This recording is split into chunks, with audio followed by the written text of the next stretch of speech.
can hear us? Sarah's nodding her head yes. Yes. And a verbal yes. Okay. All right. All right, thank you. All right, Chairman's report and action and task items.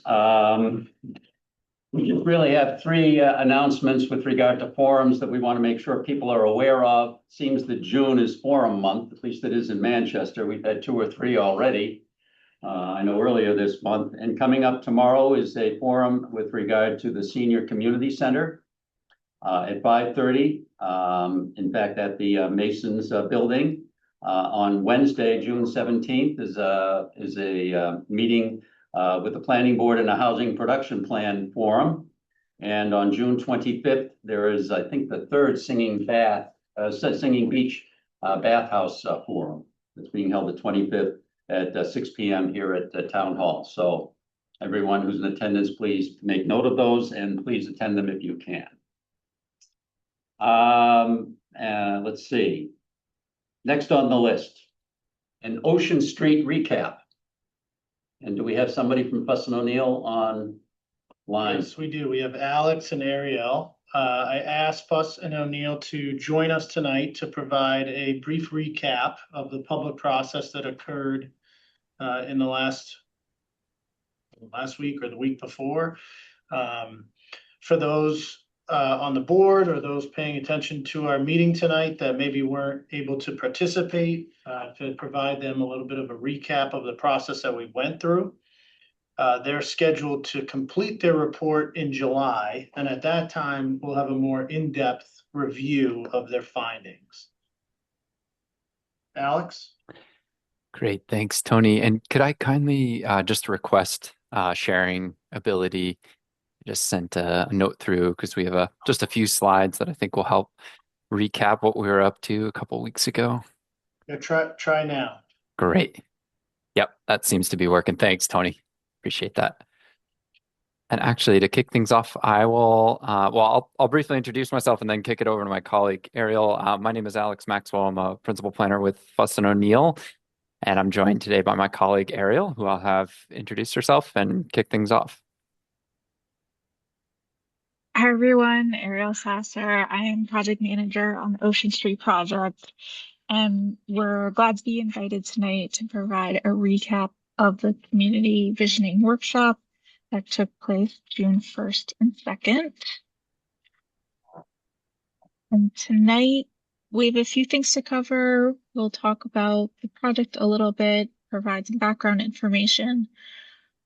We'll provide a recap of the workshop and design charrette and talk through some next steps.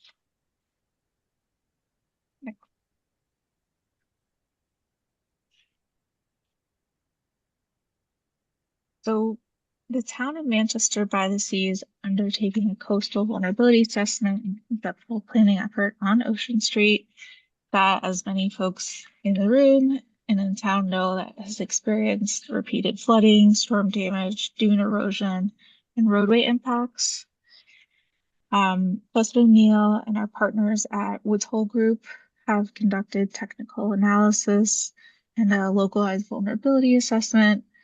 And through this proactive community planning process that took place 2 weeks ago, we have a few goals. Identify practical and permittable solutions for improving long-term resilience of the road, protecting coastal resources, exploring opportunities for long-term access. I'll just share the top right photo is an image of the project site. So with that, I will hand it back to Alex. Thanks, Ariel.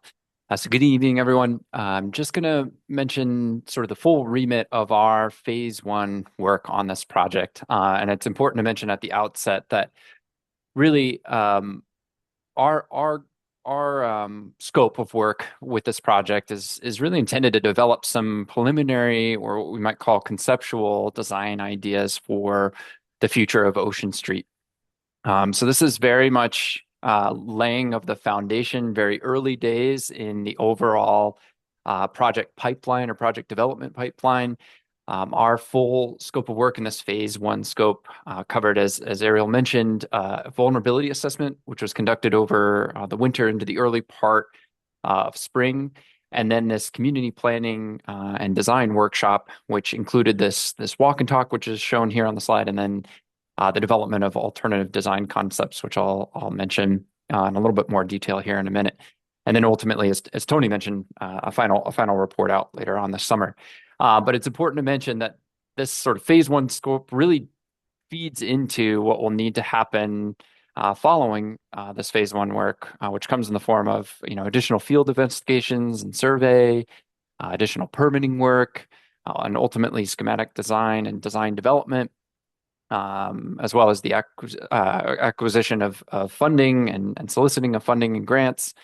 Probably several more town meetings, and then the development of construction drawings, and then the implementation of a project. So that's all to say we're very early on in the project development.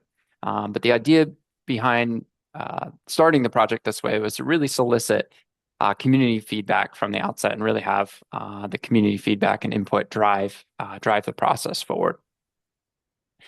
So I'll just briefly mention a few of those items that were shown in that flow path diagram. So early on in the project, starting in the winter period here, we conducted a vulnerability assessment. So some folks may have seen our partners at Woods Hole Group walking the site, conducting a roadway centerline survey, as well as a coastal resource delineation survey, and then ultimately the development of future projected coastal flood maps that were localized to the area with the deployment of tide gauges, both on the marsh side and on the ocean side. So we could really get a sense for not only what flooding may look like under near-term conditions, but then projecting out into the future, what is the probability of different flood events that may be impacting the area, especially the road and adjacent coastal resources. So that work really helped kind of lay the foundation for the scientific underpinnings behind the project. But very quickly, we wanted to get into feeding this information back out to the community, and then ultimately hearing from community members as to how Ocean Street has historically been used and the adjacent beaches, and then what are sort of the visions for the future of Ocean Street, recognizing that it is vulnerable to not only existing flooding but certainly future projected flood conditions as well. So we a couple of weeks ago hosted 2.5 days worth of workshop activities, which are really intended to explore the different ways in which community members might think about adapting the use of Ocean Street and then White and Black Beach over time. As part of the process, we look to really co-create a range of different potential adaptation alternatives that were grounded in that early scientific work that we did out in the field, and then through some of the flood modeling, and really with the aim of developing a real shared vision rather for Ocean Street's future. So these are just some images from the Monday workshop that we held on June 1st. We got really lucky with the weather, but what you're seeing here is a really great turnout from the community. We had a really nice cross-section of folks turning out. We used this as an opportunity to show some of that information on flood conditions and some of the coastal resource delineation information, and then walk the site and listen to folks. Listen for how Ocean Street has historically been used by folks, as well as White and Black Beach. Hopes that folks have for the future of this area and being able to use it, whether in terms of access to the beaches or shoring up of some of the areas where they've already seen impacts from flooding. This is a good opportunity to really download with the community and hear about potential ways in which Ocean Street may be adapted in the future. And then in concert with our landscape architecture and engineering team members, the second day, at the end of the day, we held a pinup of a variety of different adaptation alternatives to really feed back in a very visual way some of what we were hearing as part of the workshop. So on June 2nd at Town Hall, we pinned up a bunch of different adaptation alternatives showing different parking configurations, ways in which the beach could be configured and nourished over time, different ways the roadway could be configured, just to get some reactions from folks. It's a little different to walk the site and talk about these ideas for, the way in which Ocean Street may be adapted over time. It's another thing to see different configurations and sketches of these different types of alternatives. So that's what we did on day 2. And all of this is feeding into the next phase of our work, which is to really take all of that feedback together, take all the reactions that we got to the different adaptation alternatives that were shown via the sketch models there and drawings, and develop a preliminary concept that aims to really reflect back out what we heard in terms of community feedback on the roadway itself, on the, what needs to happen with the marsh, what needs to happen with the seawall, the culvert, parking, the beaches, try and make that into a visual representation of the way in which Ocean Street could look in the future, and sort of the phasing of different activities that would need to happen, along with regulatory considerations and potential funding pathways that could fund elements of a long-term project. So as Tony mentioned at the outset, we're due to report out on this later this summer, and we will include mention of the report out date and where folks can tune in for that as part of the project website. And Ariel, I'll kick it back over to you to just kind of cover the other ways which folks can stay apprised of what's going on with the project as a whole.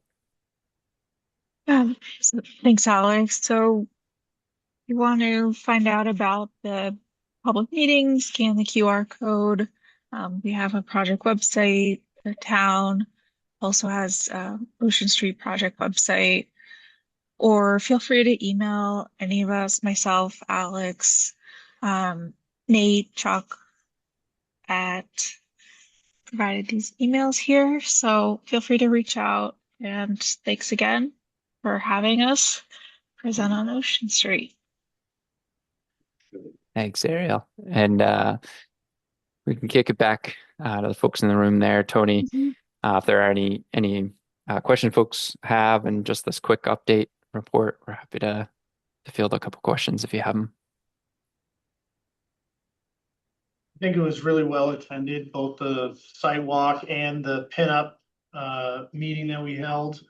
I like the way that Fuss and O'Neill orchestrated the public process to really kind of walk the public through an initial understanding of the research and site analysis that they had done prior to those meetings, to then actually physically walking the site and getting some real-time understanding of some of the issues that are dealt with down there. Kathy, I think you made a good point to me about just how many cars, drove by while we were walking the street, and how that pedestrian vehicular interaction can sometimes be challenging down there. Actually, I was thinking of the opposite. It was, I was shocked at how frequent, it was like, I think it was 50 or 60 degrees. It wasn't like a really warm day, but it was nice and sunny. And there were a lot of cars that just drove through.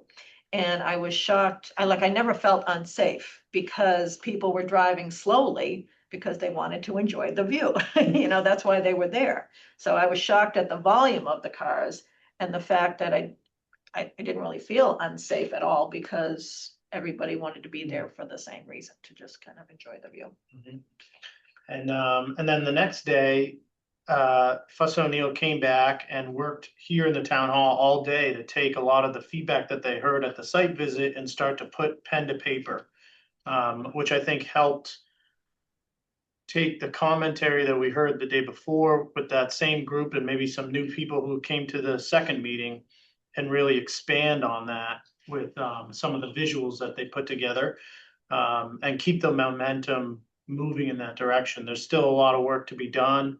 We got some good feedback on some of those visualizations, whether it be we absolutely don't like that approach, or this seems like it could be a good idea, to we really want to prioritize this aspect.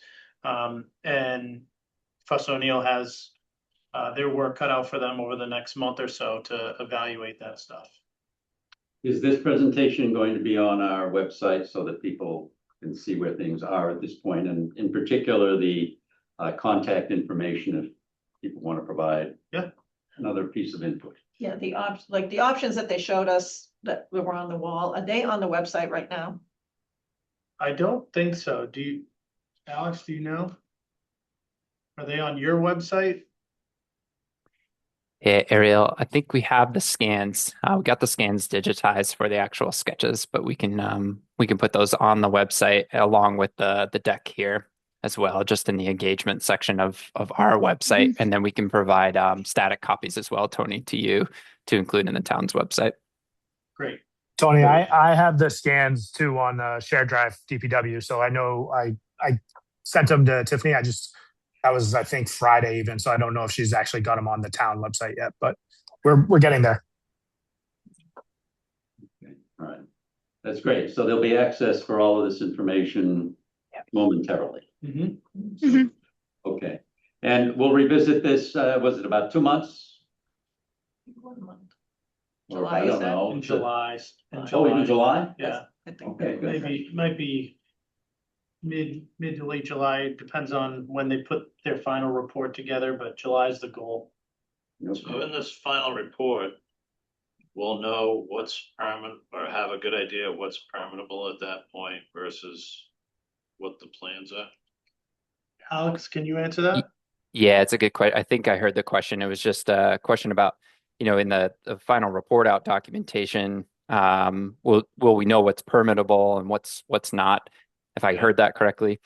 Yeah, that's part of what will work into that preliminary concept, is just an articulation of the regulatory considerations that would need to be made with the variety of actions that may be included in the concept. So, if it relates to, seawall repairs or a culvert replacement, or some of those design alternatives included beach nourishment concepts or sacrificial dunes. There are very unique regulatory considerations that need to be made around, considering the implementation of any one of those actions. And so we'll have notes on that as part of that finalized concept and documentation there. Okay, thank you. So I have 2 questions. So I can't remember if it was during the walk around or during the meeting in the conference room, there were residents who brought up to Fuss and O'Neill that there had been a resident funded due diligence effort from Weston and Sampson. Weston and Sampson, yeah. Do you have that? I know at the time you said you didn't have that data. Do you have it now? We do. I think Chuck has provided us with a copy of that analysis that was done and funded by the private property owner. So in your final report, I think it's necessary for us to address that, okay? There may be some things that are not relevant in the report. There may be some things that are relevant, but I think it's very important to address that, whatever was in that report. I haven't seen it, and I probably wouldn't know what to make of it if I did. So please address that in the report. The other thing I just wanted to mention is the 2 options that we saw. They were obviously very different because you wanted to get the reactions, right? One had the road, cut in half and the other didn't. I think you got a sense as to the vast majority, I won't say 90%, but I think you got a sense that people would like to try and keep the road open if possible. And that I heard that from a number of people who don't live in the neighborhood. It's the people who just like to drive through, Right, so, right. It got me thinking about, the types of options, or I'm wondering what types of options you're going to share with us. I'm hoping it's not too heavy on the road closure aspect and a little bit heavier on the road open aspect. And specifically, I keep going back to how we did the rotunda, that conversation we had. One of the options we had was keep it the way it is, just fix what's wrong, right? And lo and behold, that's what the town chose. We looked at 3 different options, move it here, move it there. They just wanted it the way it was and raise it up to fix the problem. I'm hoping, I know other folks I think are hoping that one of the options you might share with us is something like that. You know, we like it the way it is, but it's not working for us right now from a maintenance standpoint. So can you help us, you know, aside from the grand vision, what we might want to do someday, can you help us with how can we keep it as close to what we have? Those are my two asks. Yeah, that's a good, we heard very similar feedback on that evening as far as the reactions to the two kind of polar ends, if you will, of what you could actually do with the roadway. We heard a lot of folks kind of speaking in favor of the one way, and what we'll plan to do, just to kind of cover it quickly as it relates to the potential bifurcation of the road, is just make a note at which point you would even really want to potentially consider that as any alternative in the future, and that really revolves around what you're doing with the culvert. And replacing the culvert. But as part of that preliminary concept, it's our intention to advance forward the one way portion of what was shown on the SketchUps that evening. Can you also make sure to include keeping it, if you were to keep it two-way direction, like it is now, is I think what Kathy's asking, is make sure we evaluate if we were to keep it two-way, what would it take to make that possible? What are you sacrificing as to the other items that we might have heard through the process? Yeah, because I'm someone who grew up on, I'll be honest with you, I grew up on a one-way street, okay? So I know what it's like, a little bit of an inconvenience, but I lived in a city and I could just go around the block. Okay, Ocean Street is really long, so it's, you'd have to think carefully, and it is something you might want to try temporarily. But again, one of the options I think we'd like to see is how can we keep it the way it is, because everybody loves it, and that includes keeping it two-way if possible. I mean, we could make it one way after Victoria Lane. You know what I mean? So those people could get out, and then, I mean, the rest of it, there's nobody until the very end anyway. I did hear is that an experiment that won't be done prior to your report, I assume, because to set up something like that takes a little effort. Yeah, we're not gonna do it now. So whether that makes sense or not, you're not gonna be able to judge on that per se on the report. But I think part of the issue was the way the one-way was presented, I think, presented a problem. The direction that was advocated or suggested presented a problem because of the way the Shark's Mouth Estate events spill out onto Ocean Street. That's their exit. And the recommended one-way was opposite of what would be needed. So there are some specifics, and I know they got some specific feedback from the residents to help with that stuff. Chuck, just off the top of your head, do you have any idea what it costs for the Band-Aid approach we've been using the past years to just continually repair and replace? Well, so there were several years there where we were doing, $10,000 to $20,000 worth of repairs, and maintenance every year. I think, what a lot of people want is, something much more substantial than that. So I think that's, something to keep in mind, as we look ahead. So yeah, I think that's part of it. And there was some suggestions during the charrette where we could, get a scope from Fuss O'Neill or, their subs and start looking more at the, I would call it more than a Band-Aid approach, but at least we would be able to, put a much finer point and scope on the repairs that are necessary to, do what I think Kathy and Tony are talking about, which is bring it up to a, more existing condition, but more appropriate level of, repair. I get that. I'm just curious as what was spending today. That much. I don't know. Just push it there. Yeah, but to your point, we should outline what have we been spending every year. I mean, I wouldn't expect Fuss and O'Neill to provide that, but when we share the options with the residents, here's what we've been spending every year. What does that look like? And then here are the options, and take a look at it. So I think that's part of the survey. If I could interrupt, my hand is raised, and I don't think anybody's monitoring the Zoom. I'll describe myself as the other Chuck. Chuck Okay. Furlong from Ocean Street. Alex, this question is directed at you. You said you were going to address what's permittable. To the best of my knowledge, no data has been gathered about the condition of the roadway, arguably from Crow Island to the other end of Ocean Street up by Black Beach, including the culvert. We don't even know how undermined that is. So how could you comment upon permittability? I'm just curious, without the data, how would you go about that? Yeah, it's a good question.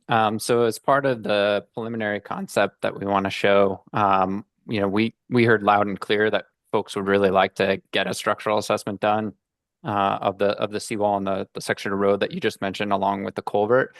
But what we typically do at the very conceptual design stage is highlight the regulatory considerations that would need to be made around the potential improvement of a seawall or replacement of a culvert.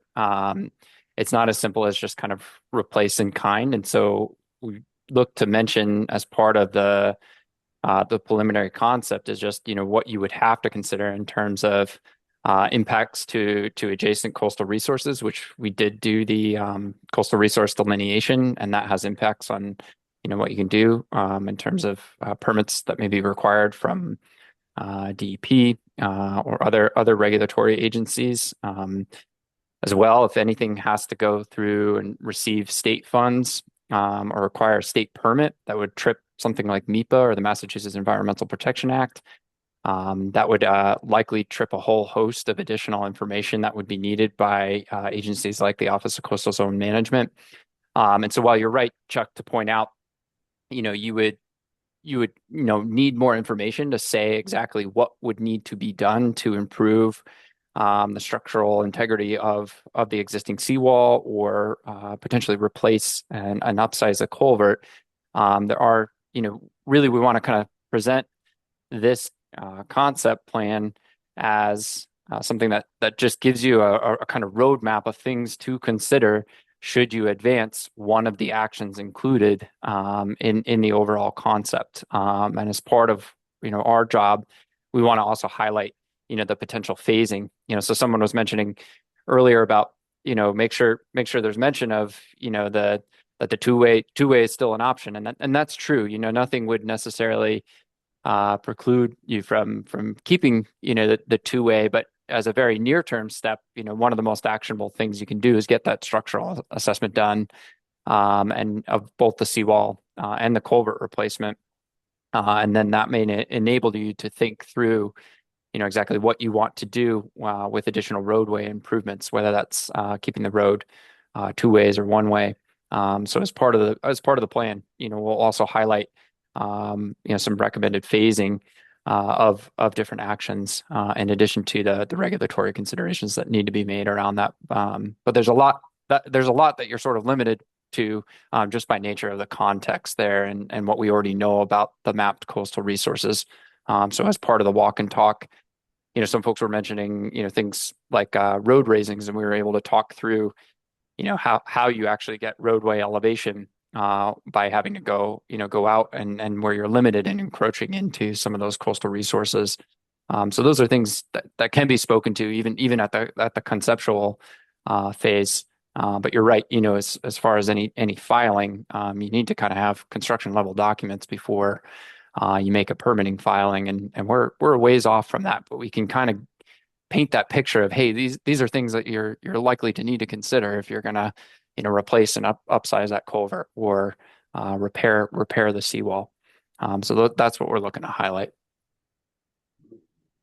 So obviously the report will contain a number of acknowledgements about things that you don't know, but might need to know with any of these plans. Any other questions from the board here? Okay, great. I think we're set with this. Did you have a comment? I have a question regarding this. I'm not sure if it's appropriate for me to ask Depends, go ahead. You are? Name and address. So the question is, Martha. what projection? Identify name and address. My name is Martha Farmer. I live at 12 Bridge Street, Manchester. The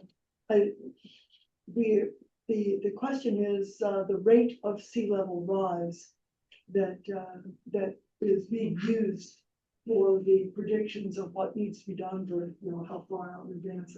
And Tony and I were speaking about this the other day, the rate of sea level rise that we are seeing along the whole East Coast corridor is not what was at one time predicted. It looks like it's going a little bit more slowly. And I just wondered what rate of sea level rise is being used in the planning for this project. I don't know, like, Yeah. Alex would have to address that. Yeah, was it Martha that asked Yeah. the question? Martha, thanks for that question. So the short answer is it varies. And you're right to point out that the projections have changed as far as the sea level rise rates. As you move further and further away in time, the models for what's happening with things like ice sheet melt become less predictable, and there's more uncertainty in them. Ultimately, what was used to inform the future projected coastal flood models was the Massachusetts Coast Flood Risk Model, or the MCFRM, which looks at a number of different probabilistic, not only sea level rise scenarios, but also coastal storm surge as well. And included in the vulnerability assessment portion of the project, where we have a technical memo on that, we actually looked at what are the future projected sea elevations for the 2030, 2050, and 2070 planning horizons. We didn't go any further beyond that because it's a little difficult to I think get many folks to think that far out and think about actions that are 50 plus years down the line. That may need to be taken, but it is a useful benchmark to look at, at what point might you have nuisance flooding from just daily high tide flooding. And there aren't many portions of the road that actually are projected to have nuisance flooding until you reach really that 2070 planning horizon. And to your point, those models that are used, they're known as the RCP 8.5 models. They're more conservative climate projection models. They have more uncertainty as you move further out. So it's useful to look at through a planning context. It's what the state uses to actually look at coastal flood projections. But it's always worth taking it with a grain of salt, like any of the models. And at the conceptual stage, just really understand, are you likely to have an issue or not when it comes to sea level rise? And if so, where? And that's what some of that vulnerability assessment worked on, trying to understand. Okay, thank you. I suspect that any plan probably is subject to what the DEP decides is appropriate for a road at that location. And it's not that you can necessarily pick a number. It's whatever they're looking at. So, any other questions? Good. I think we're set. We're looking forward to 6 weeks, 2 months. That sounds great. Yeah, we're looking forward to reporting back out and hopefully reflecting back onto folks what we heard over the course of the couple of days there. Alex, Ariel, thank you very much for your comments on that. Oh, Ann. No, not on this topic. If we're done with this topic, We're done. often at the beginning, we ask if there are any changes to the action items. That's what I have in my hand here. Yes, I skipped that. So we're gonna go back. I forgot to action or task items that sheet. Is there anything to add or modify? There being none, I guess I'll change the target date that's where we're at. on Ocean Street options. I'll change the target date to reflect once we have a date from Alex. So, yeah, Okay, want to put in a presumptive date at this point, or, or TBD. yeah? You can put in a presumptive date at the end of August at the latest, and then see where we're at. And Tony, maybe an end of week, or well, hopefully in the next couple of days, just getting the content up there on the project website. I think that would be a good action item to reflect. Thank you. Good. All right, next on the agenda is the bond anticipation notes. Jennifer. All right, get your pens. Oh, How many things I have to sign? You have to sign a lot.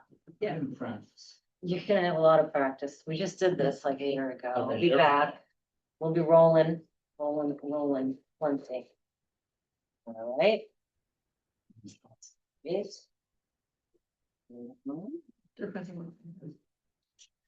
Yes. Should we discuss and vote before we Yes. sign? Yeah. Any questions? Good point. So this is Well, we a haven't voted rolling yet. We of haven't the voted same yet. band from last year. So it's a bond anticipation note. We're not ready to issue the general obligation bond. We want to wait until we get a lot of these authorizations. It's just, I would like to have actually had a vote before we sign something saying that we took it unanimous, voted for it unanimously. So Oh, if I may. the motion, there's a summary motion, somebody's. Yes. to read. And Yes, just for there is. context, This is Dan. I move that the select board votes prepared by Troutman Pepper Locked LLP, bond counsel to the town, and relating to the issuance of the town's 3,829,000 general obligation bond anticipation notes dated June 26, 2026, which are being issued to pay the costs of water system improvements authorized under general law, chapter 44, section 8, and votes of the town passed on April 24th, 2024, Article 8, and May 21st, 2024, Question 1, and excluded from the limitations of Proposition 2.5, so-called, by a vote of the town passed on May 21st, 2024, Question 2. Each in the form presented to this meeting are hereby approved. All right. Any further discussion? Everybody's read all of this stuff? Oh, yeah, I was all over. so this is related, so which project is this related to? So Is this the Lincoln last Street year, at well? the same time I was here and you signed a bond anticipation note for 4.1 million. It's the water, I don't know. Is it the water? This is too much. Yeah, it must be because we're using some of the capital, some of the money we're collecting from the water meters. That's why this one isn't as large.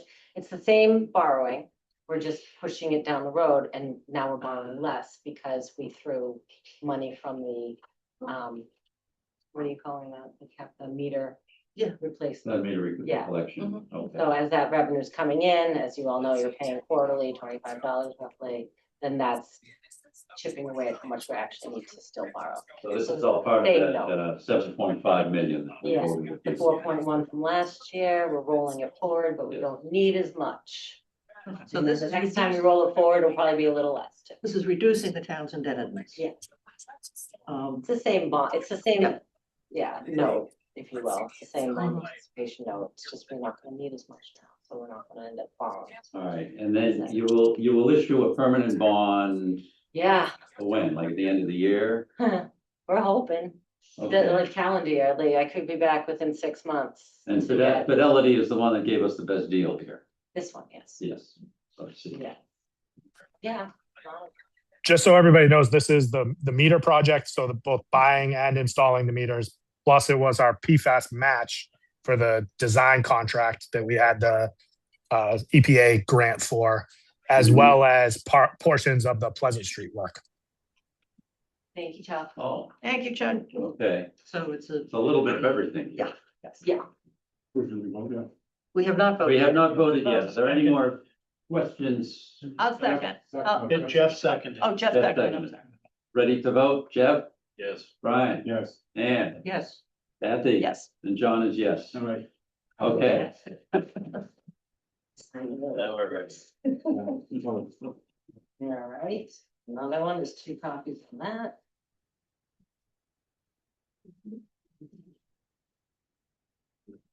You're waiting for, maybe we'll move you guys up.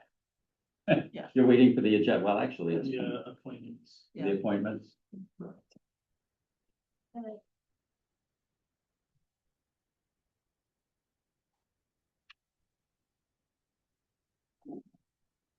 Then we'll have something like-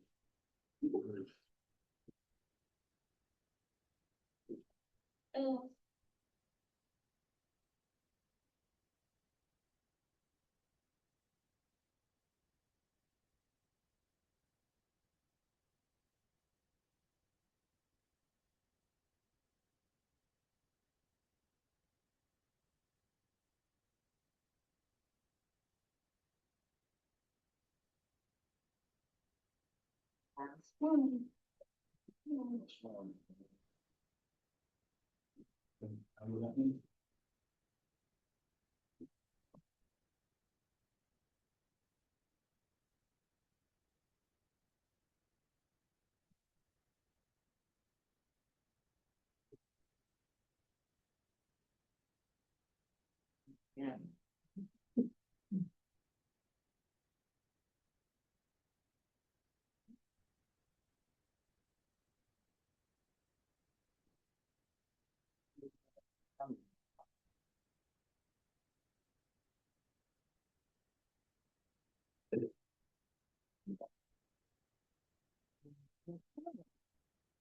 Thank you. Thank you for the Okay. explanation and thank you, Thank Chuck, you very much. for Jen. clarification. Let's do it again sometime. Yeah, we will. Next year. December. All right, why don't we move ahead on the action items to E, fiscal year 27 appointments, because we have a couple of guests here who are been very patient with regard to that. And Tony, let me see, we've got a list of folks. Yes, we have a number of reappointments to make over this meeting and the next couple meetings. It's the end of the calendar year, so we have term lengths that are expiring. We have existing open seats. We have different categories of appointments, whether it be a simple reappointment from an incumbent who seeks to be appointed again, and there be no other interest in the seat, to having more applicants for a particular board than seats are available. So we're trying to break it up into separate categories. So tonight what we're doing is appointments who the terms are ending June 30th, 2026. And the incumbent is interested in serving again, and we haven't received any additional interest. We also have 2 residents here who are interested in joining the Conservation Commission, for which we have 2 open seats. We moved the Conservation Commission appointments up to tonight because we have received the NOI application from SLV for the School Street development, which requires us to hear that within 21 days, which puts that meeting on June 30th. And because of the Mullins rule, any members participating in that process and ultimately voting on that process have to participate in each meeting. So we're moving conservation up into this category to accomplish those tonight. You have the list in front of you for the appointments. I'm speaking to the 2 residents that are here tonight. We have Martha Farmer, who we met on June 2nd. She started in biotech and started a biotech and clean tech incubator in 2010 at the Cummings Center. She has actually has had interaction with the Conservation Commission in her personal life when rebuilding the marsh behind her home, has an understanding of the wetlands protection state law, has volunteered for the town in the past as an election worker, has no issue with the demand of the committee, no issue as far as meeting in person, and also serves on the Democratic town committee as well. And as she mentioned, we did talk about the ICPA 5 scenario and how sea level rise is being predicted. And then also Arnold Iola, who's here tonight as well. I met with him today. He doesn't have any previous municipal experience. However, he he works locally in the Cumming Center as well. Moved into Manchester from Northborough earlier this year. Works for a medical device company. Is a former Scoutmaster for 15 years. Has a sincere appreciation for environmental protection and conservation awareness. Is familiar with vernal pools and wildlife protection, has an engineering background, which we spoke a little bit about how that could help with the review of applications and environmental impacts. Is also understanding of the demand of the committee, willing to make that commitment, and as I said, lives and works, lives here, works near here, and is available to meet. We also talked a lot, both really with all members, any potential applicants that I met with, and especially most recently with Arnold and Martha. We talked about the open meeting law and the training that they will receive should they be appointed, conflict of interest law that they'll be that training that they'll receive should they be appointed, and we talked, generally about the demand and the importance of being available on these committees, and restoring or continuing the faith in the process of local government, and really, bringing a professional, sound, efficient, equitable approach to the reviews and the application process that they would be involved in as members of the commission. Great. Well, thank you for this. Go ahead. I have a meta question. In the past, when we've been appointing new people to commissions, we have seen an application from them in our packet. Is there a reason why we're stopping doing that? No, they did fill out applications. We can make sure we get a copy of those to you. It'd be nice to have it before we vote. Yeah, it's probably because we had so many at one time, because we're at the end of a calendar year versus just taking one at a time. I don't, Yeah. the question is not the reappointments, but new people appointed. Yeah, we had a pretty decent size. That would be nice to be able to read. Right, yeah. If we have a long though with the Mullen law, where if you put that together, we won't meet again until after. No, I'm not saying that we won't. We can make sure that. This is a change, and Yeah. I'd rather that we stuck with the old. Right, so when I think we asked you to do the interviewing, it didn't negate the need for us to see the qualifications as outlined in the application form. Yeah, That's it's what she's saying. probably an oversight that they didn't get included in the packet.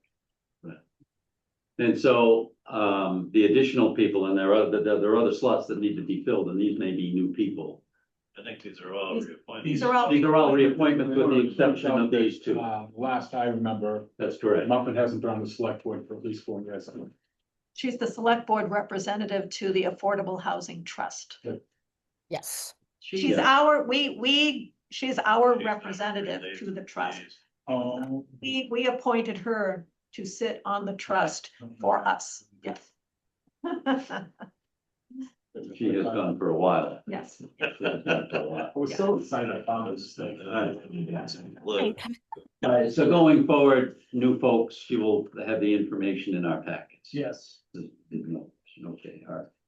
I move that the select board appoint the various individuals listed. in the May I appointment ask list. the people, I understand that Tony's done all that interviewing, but they're here. And I'd like to hear in their All own right, words. let me just move the motion first, and then we can discuss. I move that the select board appoint the various individuals listed on the appointment list of the respective boards and committees for the terms indicated therein. Second. Okay, please. Ms. Farmer, please. Should I stand? No, just, Well, I actually volunteered for this position to fill the gap left by my good friend Jeff Bodmer-Turner. Hmm. And kind of in honor of him. So it's a not your average reason for doing it, but I've been interested in this space for a long time. I have my undergraduate degree is in zoology, minor in botany, and I did a PhD in physiology and pharmacology, and I thought I was going to be doing marine biology and got sucked in biotech. But I've been really interested in the area. I've been following the ICP 8.5 changes. I've listened carefully to the environmental arguments for the last 25 years. I've lived here for 30 now, and we restored the salt marsh behind our house, which was a non-trivial undertaking.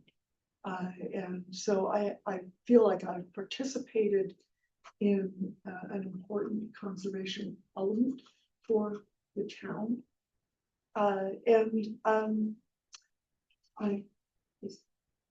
One of the things that amazes me when I drive through this part of the world is how much of the area has been retained as natural.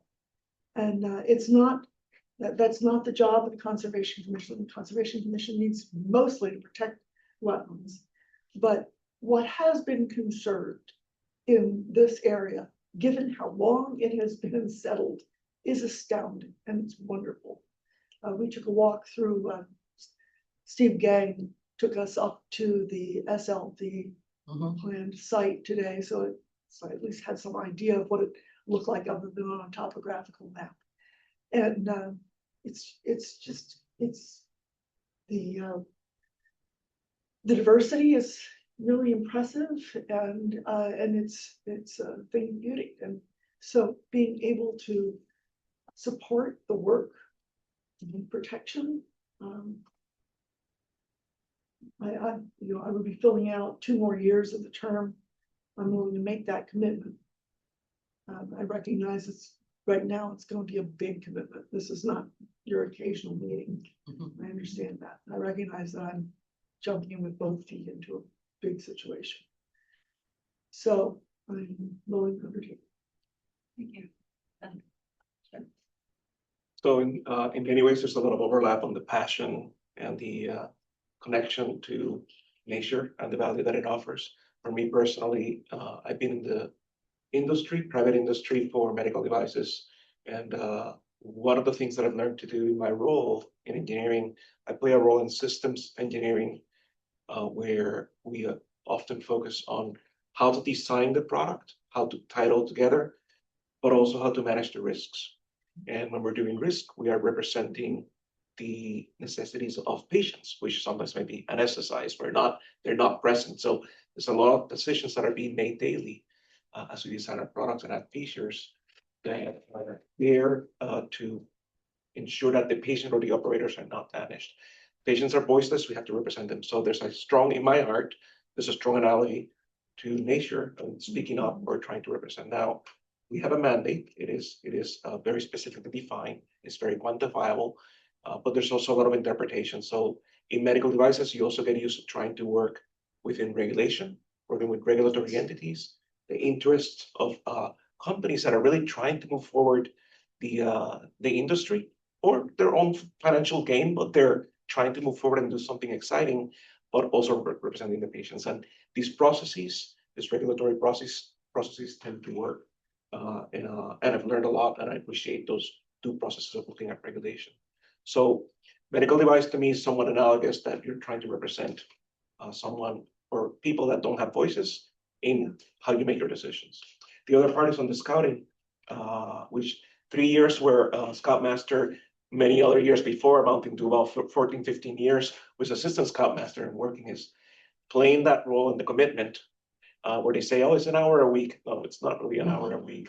It goes beyond that. And so to me, it's a way of getting involved with the community and doing my part as well. So I understand there's a commitment, and it's as serious matters that need to be considered. And there's a balance that needs to be struck between the needs of the environment, the community, the applicants, et cetera. And we need people who are willing to look at the data and make fair recommendations based on that. So that's also something that I've experienced for many years. I guess I would be shifting from dealing with the toughest one is scout parents. Yeah, I was gonna say, Scoutmaster might have been a more typical. Yeah. But other than that, I mean, in this case, it's understanding that there's a lot that I need to learn on the procedural process and the space. But I think there's a lot of analogies that my commitment has been there. I left the trip in Northborough better than I found it. I also had huge support, and that would be my intention here, to just provide that commitment. So, Other questions from the panelists? Now, just a comment. Thank you both for donating your time to the town. Appreciate it. Yes. Echo Jeff. Yeah, Eddie? Saying that it is gonna be a time commitment, so thank you for stepping forward. I know both of you folks pretty well. Thank you, and you're gonna be hitting the ground running pretty fast. More than usual, which is why everything kind of got compressed here. Thank you for bearing with us. So we have a motion, we have a second, ready to vote? Jeff, Yes. Brian? Yes. Ann? Yes, Kathy? Yes. And John says yes. Good. and I say one more time, thank you very much. Anticipating good work from both of you. Yes. We've both signed on for indentured servitude. No, that feels, yeah. That description. Yeah. Thank you. Thank you. It is a labor of love for the town. And I've never lived any place before for more than 7 years, so I'm here for 30, so it's, you know. So it's time. Something's working. Thank you very much. Yeah, you can reach around, you can go, that's fine. We have about 25 additional vacant spots. Is that what the total is that are left for?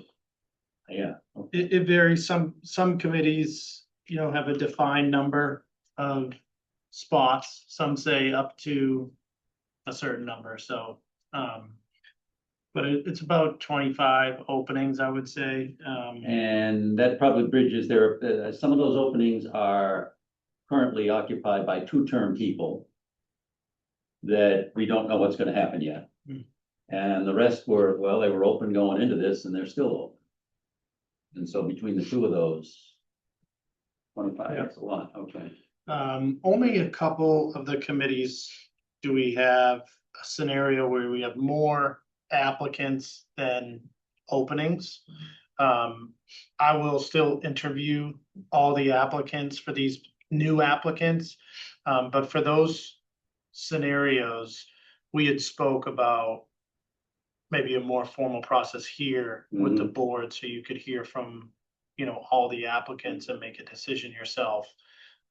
So if that's how you'd like to proceed, we can do that. I And thought that we might decided be, the opposite. I'm sorry. You lost me with that one, because I thought we decided especially for the non-adjudicatory boards, that you would do the interviewing and just come to us with a recommendation. But Yeah. I'm happy. that's to what do I that. thought we That's what decided. I had. Was that with the non-adjudicatory?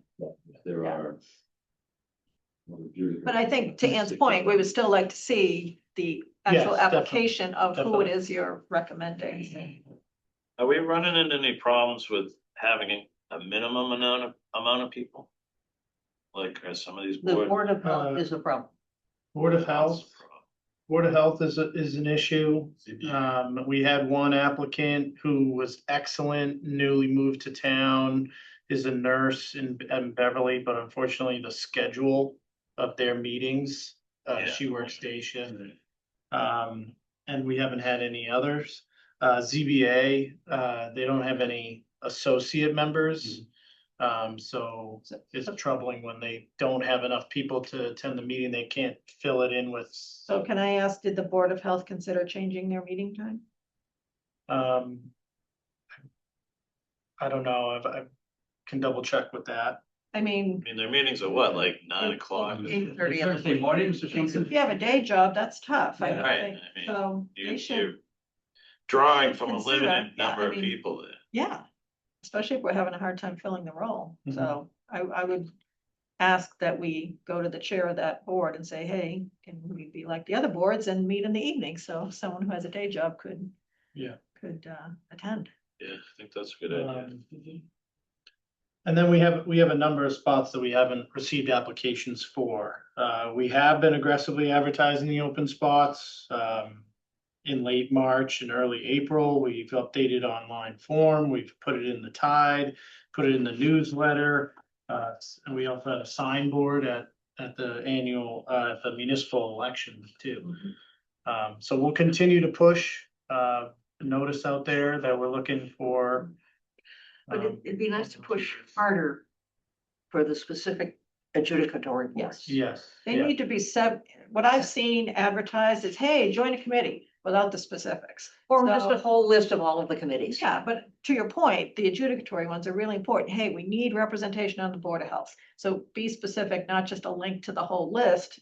It's when someone sees, hey, Bike and Ped or, downtown improvement needs a member, that's what gets people to apply, not just, hey, do you have extra time? Yeah, You know? it's usually.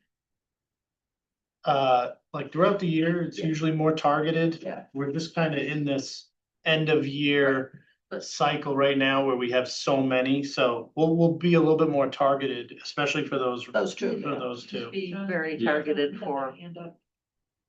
I think Wendy has her. Wendy. Oh, with regard to that probably. Wendy, yes, please. Hi, I just wanted to answer the question about meeting timing. They actually did, the issue is we have an existing member who is not able to meet at a later time, and the chair had said we could gain one to lose another that's already sitting. So that was a discussion or a thought process when Peter brought it up.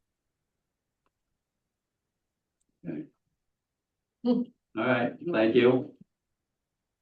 Thank you. All right.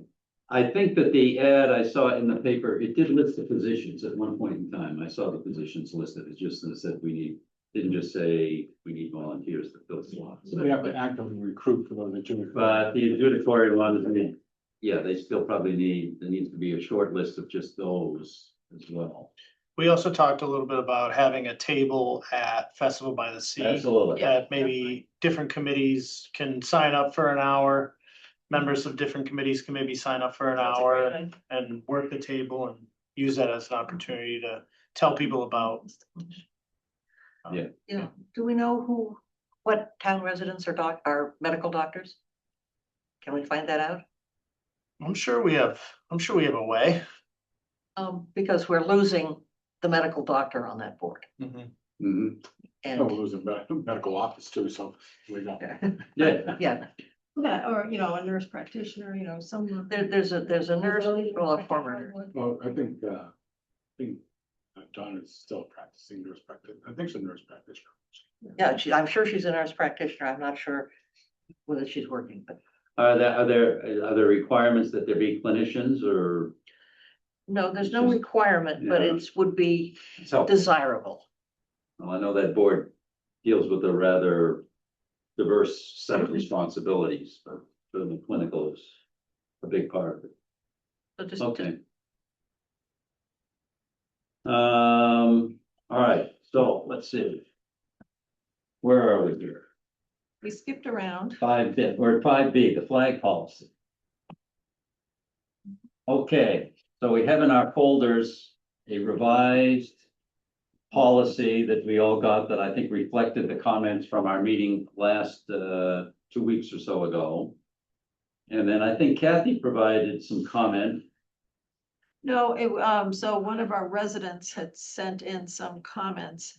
And I had questioned whether some of the suggestions were actually legal. So I asked Tony to Oh, run okay. it by our town council. I did not offer any specifics Oh, okay, I myself to understand. them. I just asked if the suggestions that came to us were legal. Okay, all right, that's fine. Tony, did you have thoughts? I did reach out to legal. the response that we received is that the first sentence in the suggested language seemed to be okay, which I believe that was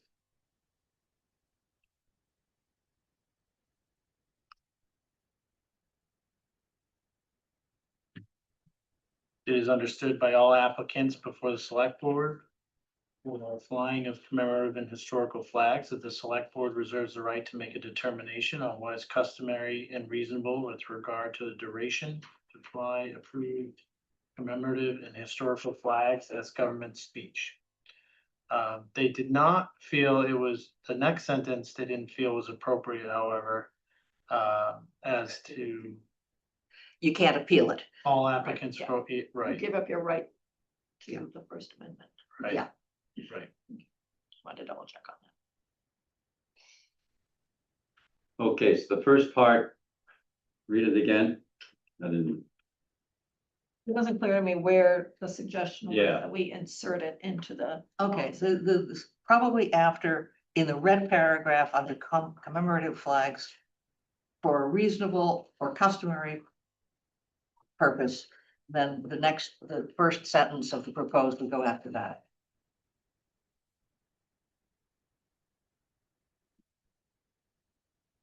again, The words reasonable or customary are in the red paragraph under commemorative flags.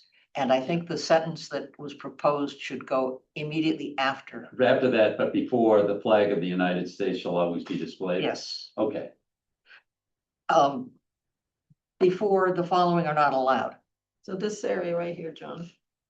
Ann is suggesting after this red area, so it's actually on, under the commemorative flag. on the commemorative flag section. Yes, so Okay. after that, Okay. you're suggesting insert the first sentence of Lorraine's suggestion. Okay.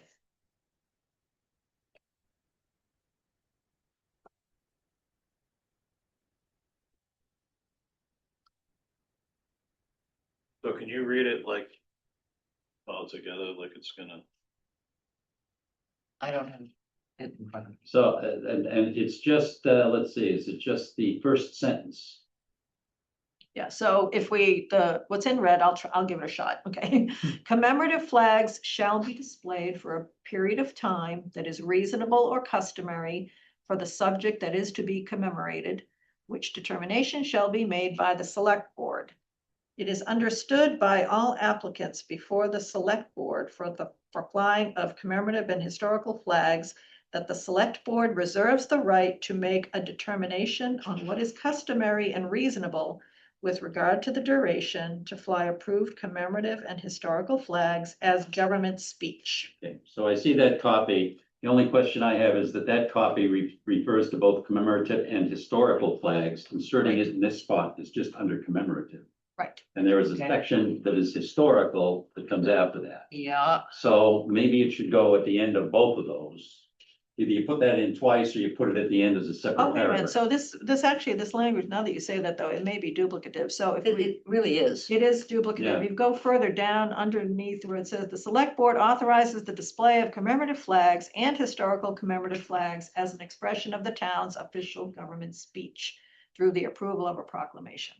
Don't we have it covered with? Yes, that covers that. I think because the proclamation is actually government public speech, right? speech. Right. By- So you may not have noticed that. I think that suggestion, that first sentence was put in there to kind of lead into the second Yeah. but- comment, which legal has said is probably not a good idea, which Yeah. means. Yeah, so Leave it as we have it. Yes, that we have. I but think that will it's- make it easier to vote on, because Yes. voting on something that I don't have Now in we front of can, me. now we can see it because we've seen Mhm. what it is. All right. Okay.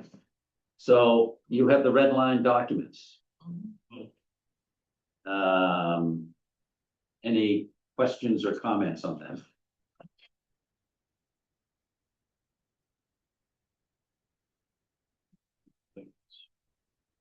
And Jeff? No, I think it's pretty. Well, as good as it's gonna get. Okay. It's your motion. Every- Go ahead. I I move the select board adopt the amended flag policy as written. Second. Any further discussion? Okay, all in favor, Jeff, Yes. Brian, Yes. Ann, Yes. John says yes, Kathy? Yes. Good. Until some other strange situation comes up and we take a look at it again. Sure it will. So, to that end, Tony, this is now passed. And so starting tomorrow, that American flag should probably go up on the pole Mhm. above the pride flag Mhm. for the balance of this month. And it will go to half mast on Wednesday for Jeff, Mhm. both of them. Yeah, I spoke with the fire chief after our last meeting and Yes. he said, no problem, we'll work on getting, you know, You have adding two it, attachments. yeah. Okay, I assume No. he's been working on that, but, okay, so as soon as he can kick that in. Yeah. We're good with that. Good. Thank you. Thank you. No, thank you. Next one is the Forster flag. Do we have a proclamation? Yes, we do, Who's in the caption? after the fact. Yeah. But do we have a proclamation? You have of the sign? actual physical proclamation. I didn't see it in the packet. Is it a It second was, that we- it was signed, it was sent separately. It was sent separately. We'd like to look at it before we vote. I think we have to read it, right? Okay. Let me read it. You may. Proclamation. Whereas the Forster flag is the oldest known American flag to have been used in the Revolutionary War, maybe, and stands as a proud symbol of patriotism, defiance, and the spirit of independence. And whereas the flag traces back to Samuel Forster, Manchester merchant and Minuteman, and whereas on April 19th, 1775, Forster and other men from Manchester marched toward Lexington carrying this flag to engage the British, making it one of the first flags raised in opposition to British rule. Whereas the flag's distinctive design, originally a British red ensign with the Union Jack removed and 13 white stripes sewn in its place, reflects the transition from colonial allegiance to revolutionary purposes. And whereas the town of Manchester by the Sea is proud to preserve and honor this remarkable piece of our heritage. Now, therefore, the Select Board officially proclaims the Forster flag to be flown on the town flagpole in Manchester by the Sea, Massachusetts, on July 1st, 2026.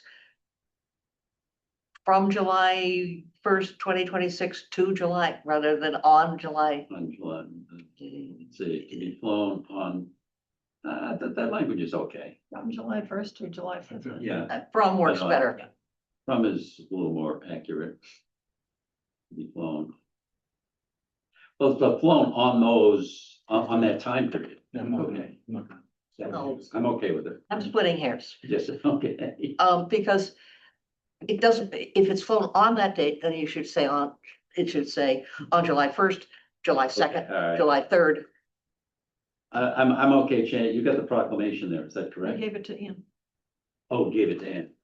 Okay. So You wanna just, Yeah. write it in? just change it. That's okay. Handwritten is how they used to do it back in 1776. The only way that, I think it's okay. Okay. okay, so let's see, Do we we have? gotta make the motion, please.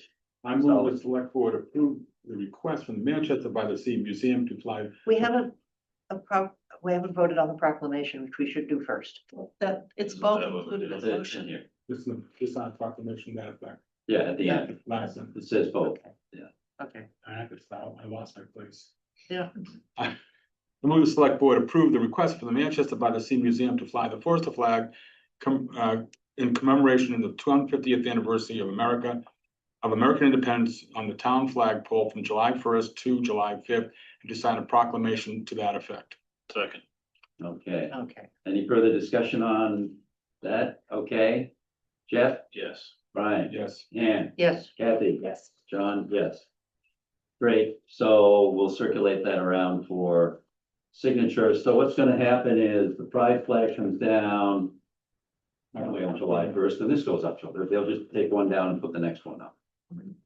On July first. Busy month for flags. I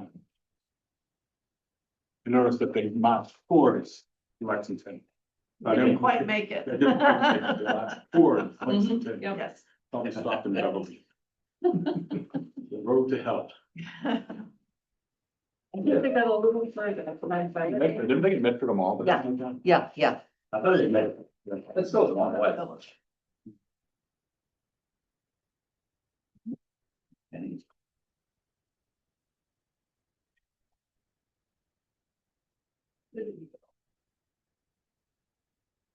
okay, next item is the Manchester Housing Authority vacancy and appointment of Gar Most. This is to fill the resignation of, Peggy Coy. When during the municipal elections, there were two write-in candidates. That was Christine Delicio and Garland Morse. Christine Delicio had more votes, was elected to that seat. And then this resignation came in, so Gar is willing to serve in that seat. Okay. Great. And yeah, any discussion? Okay, go. I move that the board appoint Garland Morse Jr. to the Manchester Housing Authority for a term until the next annual town election on May 18th, 2027, due to a resignation. Second. Any further discussion? Kathy, Yes. Ann, Yes. Brian, Yes. Jeff, Yes. and I say yes. I know that the Manchester Housing Authority meets on Wednesday. Can you get, I don't know if Gar knows that, Okay. but if you can contact him and make sure, we'll contact Elaine. Listen, who knows, it's Wednesday afternoon. So that gives them they've got a full board now. Mhm. So they're good. Exciting. Good. I think it should be in good shape. Okay, next is the discussion item. The draft fee schedule, which is very long. Yeah, so just wanted to give you a preview. Debbie worked on putting this together. As I mentioned at our last select board meeting, we didn't have one master fee schedule. A lot of the fees were housed within each department in their own documents. And we felt it was more appropriate to have one master fee schedule so that when we go through this process in the future, it's easier to kind of manage, any potential changes that we might want to make. So I thank Debbie for putting all of this together. As you can see, there's quite a few. So I had a question. It just said, like on the very first page of the fee schedule, actually the second page, it says last updated 10 years ago. Am I reading that correctly? So what I'm confused about is if this is the first time there's been a consolidation, are we saying that it's just the ones on that page Yes. that have not been updated in 10 years? Yes. Okay. So are those being looked at, or were they looked at and everybody thinks they're okay? No, that they're being looked at. Debbie's actually pulled a number of communities, similar communities, to see what their rates are, to check the market on those, and we'll come forward with a proposal if we think there's anything to consider. All right, so the question, all right, so when Kathy made that question or comment, are these all of the fees for each department, or these are just the fees that have not changed in like 10 years? The collective list is all, but It's multiple. by section, but it goes I by understand. department. So this first one that's last updated October of 2016 is just a select board. Yeah, except that I don't see the select board listed or any other department listed twice, one for the fees that have been updated and one for the fees that have not been updated. In other words, there's only one listing for any given department, so I've got to believe these are all the fees for the department. Yeah, but Yes. some of them have been changed or proposed to be changed now. We know, we had a discussion, I guess, what, last week was it, for some of them, and so we know that. This is- I can't tell, I can't remember.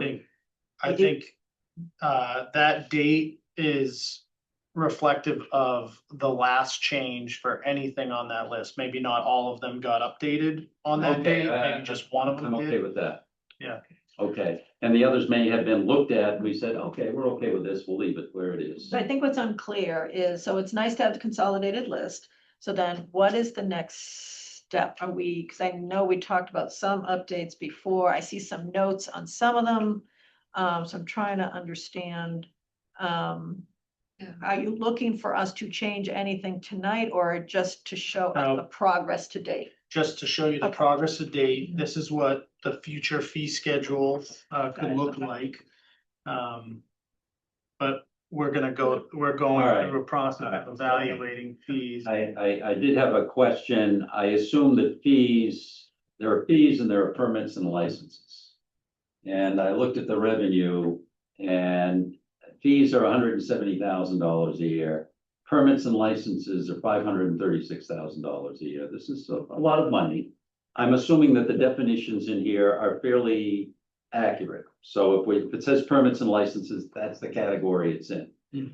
So I'm interested in knowing what the top 10 revenue producers are over the last 5 years. Okay. Okay? Building permits. Yeah. Well, we know that it may be permits and then everything else is below, but well below, but certainly would be interested in knowing what the top 10 are for revenue and the top 10 are for frequency. In particular, if there's something that's generating like $1,000, but every single one is, it takes them, I don't know, 15 minutes to put this together. There's some things you may look at and say, is this sucking up a lot of time? Right, I mean, the purpose of, looking at the fees is to make sure that they're at least covering the cost of delivering the service, So, right? Not to jack up the price because we can. It's- so I'll enter the top 10 in terms of frequency and in terms of revenue. See what the story is in the last 5 years. Are we still not charging for notary? Correct. Yeah, I thought we that's- were gonna take, and I thought we hope were- that's why we're gonna take a look at I thought it. we were changing that. I thought It we was talked about it. discussed here. It was discussed. And I think it was discussed during the finance committee budget meeting too. Because it was raised as a driving factor for the increase in headcount, FTE hours. So that's why I still have a bee in my bonnet that we're not charging for it, because we actually are, that was one of the reasons given for adding hours, because there were constant interruptions. Do you know what other towns are doing that? I don't, but that would be part of our process of evaluating these fees.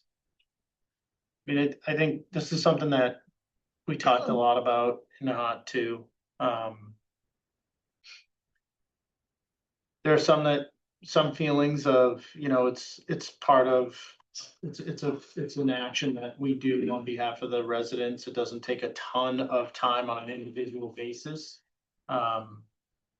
And for what you would charge, it might be, $5 a notary or something small. It's probably not going to be a huge revenue driver. So it's really more of a policy decision as to whether we want to be charging for that I or remember offer in the the service previous, for free. it was the previous clerk that was here, discussed that, and she said, it depends, if you've got documents, some people come in with long documents, something took, it was a big time factor for her. But the way because I've used the service, the way they've set it up is they have a specific list of things they will notarize. And if it's not on the list, like, certain legal documents, they won't do it. The prior town clerk said it's not gonna add a lot of extra time. However, when we got a new town clerk, all of a sudden, I keep getting interrupted and I need, an assistant to work more hours because I keep getting interrupted. Different stories from different clerks. So the reason I still think we should take a look at it is because, like I said, it was on the recording of the FinCom meeting, okay? I'm interrupted and an interruption interrupts efficiency. Yeah, So it costs, when I you- mean, it's when- costing money one way or It's another. not just costing money, but if someone has to pay for something, they will think about whether or not they want to use that service. And so maybe it reduces the number of notaries, You can go to the bank next door. I mean, for free. Yeah. Good for them. And then our people will not get interrupted as often. So you set fees to cover costs or you set fees to drive behavior. That's, typically what. I fees mean, I are for. guess we just need to look at it. I think, why don't we just set certain times when notary's available? That way there's, No kidding. But I mean, there's different ways to look at services, right? And so I agree with I you. think that we're being penny wise and pound foolish here. But it's, to your point, when you evaluate how you do a service, pricing should be taken into account and it wasn't for this. So and I've heard from several people about the increase in the cost of trash bags. Yeah. I think this is in that area.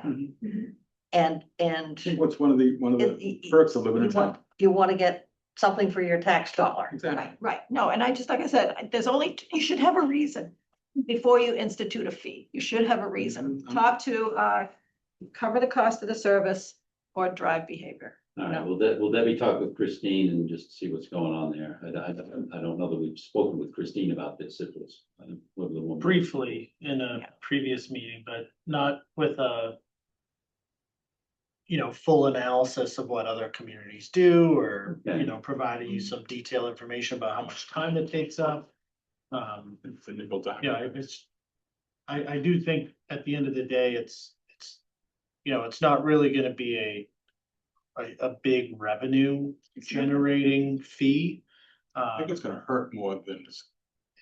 But I'd like Christine to weigh in. on- I would like to know what is the majority of the documents that she's looking at? Are they one time, like, I come in and whatever, or is it people that own businesses that are constantly using this? That's exactly. So I mean, if it is like Joe resident just coming in for one thing here, one thing there, and that's free, I'm fine with that. But if it's constantly certain people coming in and using it all the time, then that's a different story. That probably, because the average person does not have to notarize very many things. No, Well, I think that that's what I'm getting at. I think if your business has an awful lot of a need for a notary, they probably have a notary. Yeah, so I mean, your observation is correct.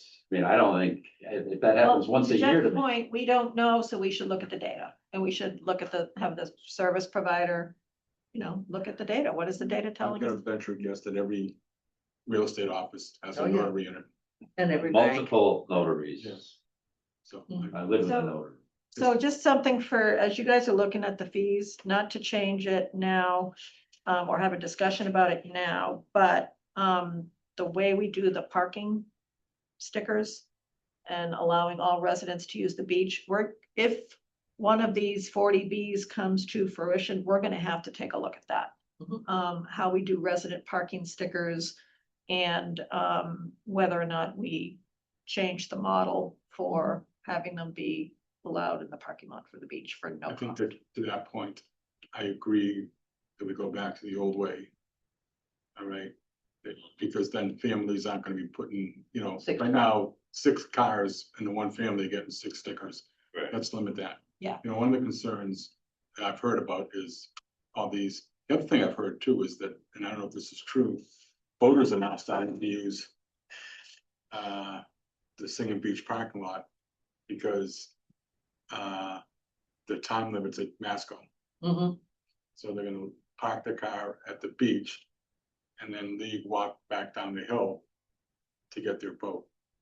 And so, I mean, my point is we have limited, That's and a again, limited it's resource. town parking, so they can use it, they can do what they want, okay? But I would certainly advocate really thinking. should take a hard to look call at it. back We should take a look at used it. to be. And if one of these complexes comes to fruition, the other thing we would want to take a look at is just how we do resident parking. Because when one of those proposed buildings was adding hundreds of residents, and so when you do that, you might at some point need to go to a neighborhood structure. So for example, the people who are on the other side of the highway, do we want them parking on School Street or, you know, central to? Maybe I'd like to have them be able to go to the, right. Okay, well, I don't want So to. anyway, I'm just saying, Go into Yeah, a parking so the- discussion. This is- plan ahead and put it on the list of things to think. All right, so you'll come back in a couple of weeks or I have a 3 weeks? couple of, on the police department fees. It's just a typo, but I think we don't need resident Allen permits. Allen permits. And Yeah, I would also like to know why a firearms identification card is $25 for under 18 and $100 for an adult. Because under 18 is an FID, it's not a LTC, It's not a license to carry. right? Some of these, some of these fees are State. dictated by state laws. Okay. Right, those are all state. Could we at some point distinguish so that it, the Make next, them understandable to those of us who may not have. all right, so if the legal authority is a statute here, that means it's probably dictated. Maybe, I'd have to pull up the statute and see if it gives you like an up to amount. Oh, okay, yeah. my next question is, there's a standard format for everything, and then you get to the Department of Public Works, and it's different. There's a legal authority that, Yeah. and, Columns are all different. It'd be nice to have one. Yep. That template. and just out of curiosity, a single grave is $600. 4 single graves is $2,400. A 4 grave lot is $3,500. Seems a little odd. I don't think we have too many 4 graves left, do we? I'm very sure. Yeah, so what's driving that math? Yeah, what's driving that math? It's not that. And this is We're buried on the side. opening and closing infant graves. I think the town can pick that up under those circumstances.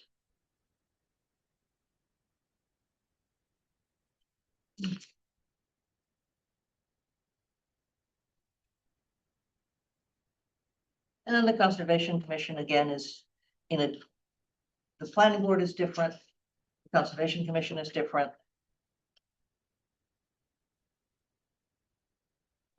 The only thing about opening and closing graves is that if it's on outside of normal DPW hours, you're paying someone overtime.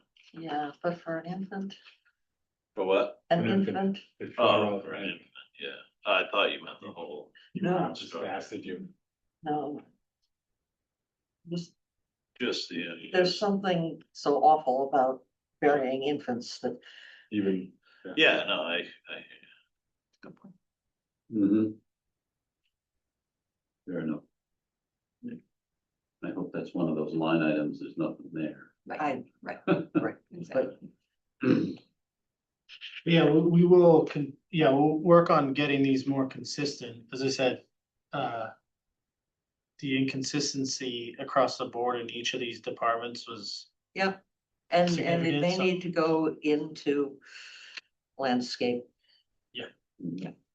Because eventually we're going to want to be able to say, here's the existing fee and here's the proposed fee. Okay, Well, so Debbie's like that. this will be developed, there'll be more questions next week when we see what you come back with, or whenever you come back with it. Good first draft though, getting everything. It's this is first pass, and the next one, then we'll be narrowing down the question. Okay, so what's the timeline for this, Tony? Can that be done in I think the next meeting is 3 weeks, or should we just? It'll be available when it's available. let's next week at our retreat, talk about this along with some of the other priorities that we have for the upcoming months and try to figure out what the best approach is as far as timeline goes. Okay, all right. Good. That's the fee schedule. Liaison updates. Chip. Oh, Not a lot, but, you already said the planning board's gonna have their, housing development forum this Wednesday, 6:30. Essex Tech, I'm working on my yearly superintendent evaluation. Will be due, next week. Harvard Advisory, they just had a short meeting going over Harvard projects, and basically we're waiting on permitting, so there's not a whole lot going on there. One thing I did want to talk about, I've had a lot of people contact me, and I've seen a lot of complaints online about the sewer treatment plant smell. Can we look into that or see what, it seems to be getting to be on a regular basis, and it's. We are looking at that. A lot of the complaints as of recent. Remember about a month ago, we had unfortunately a scheduled cleaning service on the first really, really hot day. Yeah, but this is beyond that. I mean, even last Saturday in the afternoon, it was terrible. What was that? No, recently, like 3 days ago? Yeah. But I know that DPW has things in the upcoming schedule related to gasket change outs and the wood chip bin in the back. So I know it's on their radar, and I can have them give you an update as to. Yeah, if we can just get an update of what, I mean, we need to look into this somehow, so. My understanding is it's kind of typical this time of year for these complaints to come in. One, more people have their windows open, they're outside. Two, the wind direction changes, so it tends to come off the ocean into the downtown area. But there's annual maintenance and items that we need to take on at the facility that are, I don't know if they're scheduled per se yet, but they're due the next 7 months. Yeah, Most of these events, most of these activities or happenings where the odor's there, is that event driven or is it just weather? Because a lot of the times you really can't smell anything. Or very little. yeah, but sometimes it's like last Saturday was absolutely. Oh, well, maybe that was event driven. They were changing media or something that. It just seems like it's, over the last 3 months, it seems like it's been a lot more I than. know there was one. I mean, I know you always get a day here or there or whatever, but this seems like it's. When I talked to Nate about it a little bit, that bin in the back with the wood chips that is supposed to help with odor. It has a 2-year or 3-year cycle of replacing the material in that. But he admitted that, really you experience a really significant benefit in that first like 6 months to a year of replacing that material, and it quickly deteriorates. And as you get closer to where we are now, due for that routine recycling, it's at its worst. What's the cost of replacing the chips? I don't know. I mean, it's something we could look at functioning on an annual basis, considering the location of the shipping plant. Okay, the wind direction, some inland towns, and because it's something I think that if it's doable and it's and if it's not too costly, it's something that we might want to look into. Definitely. I mean, obviously, we want to try to limit the odor coming from that facility as much as we can. Just evaluate the options and see. Especially when in a couple of years, we're gonna have a bunch of seniors sitting there every day. Well, that's a lot of the comments have been around that though, that, we're building this here and it's terrible. I think At it's something times we ought to it's build into the terrible. budget and look into the general annual maintenance thing. I bet old people can't. Can you smell anything? You can't smell shit. Well, replace that apparently. We missed one thing on the fees. If you want to jump back after the We can jump back now. liaison updates. Let's. No, jump Yeah. back now. Yeah, or- come back now. Was that your last thing, Jeff? That was my last complaint, so. Yeah, we cut you off on that. We had at the last select board meeting, there were Board of Health proposed fee amendments, so the Board of Health presents their proposed changes to the select board gives the okay for them to have a public hearing. They then evaluate comments, vote, in favor or against whatever proposals they have, and then it comes back to us for ratification. I didn't have a lot of the answers that you were looking for at the last meeting. Wendy is here, and there was some additional background provided in your packet. So we had the action item here is to give the Board of Health the okay to schedule a public hearing on these proposed fee changes. And if you have any questions, Wendy's here to answer them. Okay. Let's see, I know I saw them someplace. Page 69. No help. Here we go. From Ellen Lufkin. Mhm.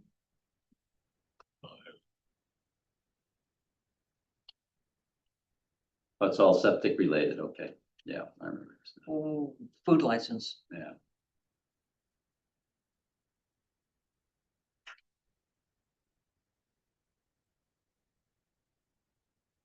So there's two options for permitting under septic system.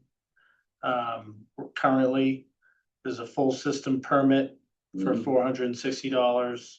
Then separate inspections are completed. And a final inspection. Or They're there's a proposing minor. adding permit. a minor, is that what they're proposing? No, they're proposing a whole new fee structure where there are 3 levels. Well, that's what I'm, Right now, it's either the $460. right, Or the a 60. minor permit for Right. $60. They're proposing adding the 230, Right. if I'm reading this correctly. Correct. So. Okay, so what is a minor system permit? Like, what, Wendy, can you explain Sure. that proposal? Sure. So currently we have the full system, which is everything from, the foundation, building, sewer out to the leach field and everything in between. So tanks, distribution boxes, pump chambers, sometimes, or you can do that small minor permit, which is usually like the cover of a distribution box, or maybe it's a length of pipe that needs to be replaced. There really isn't an in-between if somebody needed to replace one or both of their septic tanks, maybe a pump chamber or some piece of it. one of the tanks, like, might be an example, if they had to replace a Yeah. tank, but everything else was fine. Yes. So we Got just wanted to allow people to have sort of that in-between piece because it's been all or little instead of a medium. Thank you. Okay, I see. Right, so they are outlined in the grids. It's an email and then it's also in the grids here in terms of what you're suggesting. So is this something that needs to be adopted now, or is this just in the collection of everything? We just didn't talk about it. This was one of the proposed Yeah. changes last week and you had some questions, so. Oh, okay. All you're doing today is, and there's another one here for temporary food license. It's 25 to 50. And all you're doing today is really Okay. giving it the blessing for a public hearing and the Board of Health conduct that process. Any questions, comments on that? Okay, Thank- All right, good. you're good. Thank you. Thank you. Yep. Oh, okay, so where were we? Liaison. I got nothing. Got nothing. Yeah. Yeah. The school committee really focused on graduation. And the things that are really of interest to us, I think, are that, their transportation is out for bid. There's strong interest in electric buses. Electric buses are phenomenally expensive compared to diesel buses. Do they have any grants for that? They're looking for grants, yes. Desert Tech got some big grants for those, but Yeah, they are aware that there's a strong interest in having electric buses and that the only way to get them is through grants. yeah. So. And usually there's grants for the charging stations too. Yeah. Their audit is late and they're not happy with their auditing firm. They will have a new one for next year. And Pam Gordon is currently working on a year-to-year schedule. She has accepted another year. This is what dates? Is this like This is- academic year? Academic year 27-28. Okay, so she's good through 27, 28. Yes, Okay. yes. So 2 years from now, Yeah. seems history major. Yeah. It's hiring a superintendent is a big deal, and they need to have lots of advance notice if it's not going to happen. The Board of Health.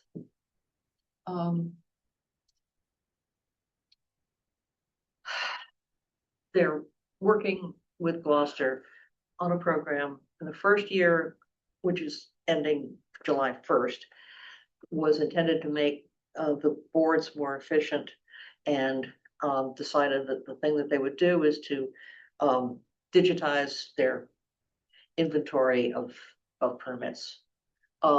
They're still trying to figure out how to get that to work through you've got it right here. SharePoint and OpenGov. And this is at least the second, if not the third meeting that they've said, oh, well, we're going to the IT department to find out how that can work. And they haven't got there yet. Next year, the grant is for social services. And as it turns out, to no one's surprise, Gloucester's need for social services is quite different from Manchester's need for social services. And they're trying to figure out what social services the Board of Health can reasonably provide in Manchester.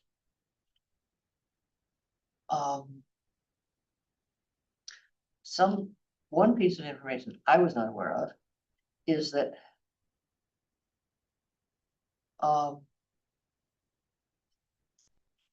Manchester has a significant number of people who pay 50% of their income on housing. And that's way above what is considered reasonable. So they may try and find a way getting the Board of Health involved with that. That must be a statewide issue though.